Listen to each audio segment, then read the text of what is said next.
कि एक दफ़ा प्राइम मिनिस्टर ऑफिस से कॉल आई कि प्राइम मिनिस्टर साहब जानना चाह रहे हैं कि क्या बैतुल पनाह गाह जो हम बनाते थे बैतुल माल में, उन पनाह गाहों में जो मजदूर सोते हैं तो क्या उनको सुबह 5 बजे उठा दिया जाता है? मैंने कहा नहीं सर, हम उनको 7 बजे उठाते हैं। 2-3 दिन बाद फिर MS का फ़ोन आ गया कि नहीं, आपने वेरीफाई नहीं किया, वो 5 बजे सुबह उठा देते हैं। और प्राइम मिनिस्टर साहब ये बहुत बड़ी हैं कि अगर वो दिहाड़ीदार मजदूर सारे दिन काम करता है और रात को 10 बजे सोता है, तुम लोग 5 बजे अगर उठा दोगे तो उसकी नींद पूरी नहीं होगी।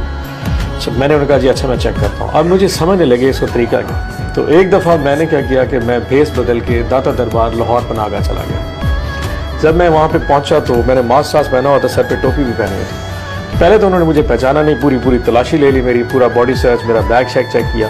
जब मैंने ID कार्ड दिया तो लड़के को शक पड़ गया। तो फिर उसको मैंने साइड पर बुला के कहा कि तुमने खामोश रहना। एंट्री उसने कर दी, मैं अंदर चला गया। जब खाने वाली टेबल के वो बाहर खड़ा हुआ तो वहाँ पे तकरीबन कोई 50 बंदे खड़े थे। तो उन्होंने कहा जी अब 20 बंदे आ जाए। वो दौड़ के अंदर गया, मैं फिर पीछे रह गया। 10 मिनट और इंतजार किया, 15 मिनट बाद वो खाना खा के बाहर आए। फिर और लोग गए, मुझे धक्का लगा, मैं फिर पीछे आ गया। वहाँ एक वेटर खड़ा था, उसने कहा भाई थले बैठ जा। तो क्या नहीं थले बैठ जा। अब मैं उसकी शक्ल गौर से देख रहा था, उसे पहचाना नहीं था। मैं ज़मीन पर बैठ गया। थोड़ी देर मुझे कहता है साइड दे बैठ जा, सारी जड़े ना सालन तेरे डोल जाना चाहिए। मैं हैरान परेशान। उसके बाद कोई आधे घंटे बाद मेरी बारी आई। अंदर जब मैं गया तो वहाँ पे इतनी सारी हड्डियाँ पड़ी थी। तो मैं कहा यार इसको तो हटा ले। कहना आप नहीं कर सकता तू।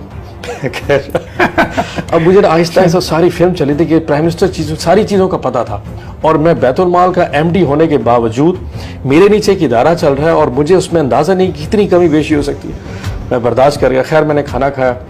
रात को जब मैं जाके वहाँ पे अपने कमरे में जिस जगह पे लेट गया तो उसके बिस्तर। अच्छा आपने रात वहीं स्टे किया? हाँ रात को जाके स्टे। खैर वो रात गुजर की, रात को मैं भी उनके साथ सो गया। रात को लोगों ने बड़ी कहानियां सुनाई, लेकिन जो भी कहता था ना वो इमरान खान साहब के लिए लिटरली दिल से दुआएं करता था।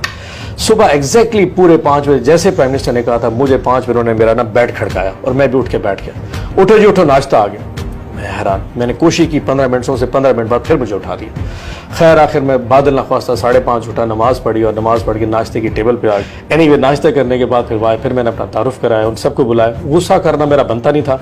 फिर मैंने उनके इश्यूज़ को सुना, एड्रेस किया। लेकिन बात जो बताने की है कि अगर एक मुल्क का हुक्मरान बैठ के इतनी छोटी छोटी निटी ग्रिटीज़ के लिए आपको कन्वे कर रहा हो और आप उस पर परफॉर्म कर रहे हो या ना कर रहे हो, ये आपकी अपनी सलाहियत है। सो मैं खुद को बहुत खुशकिस्मत समझता हूँ कि मैं MD बैतुल माल था उस हुक्मरान के नीचे, जिसकी रूह, जिसकी सोच हर उस शख्स के लिए। मुझे वो रियासत मदीना वाला जो कॉन्सेप्ट देते हैं, इतनी कहानियां सुना सकता हूँ कि एक दिन प्राइम मिनिस्टर साहब पिंडी एक बाजार से गुजरे, एक नवंबर की रात थी और इन दिनों सर्दी बहुत पड़ी।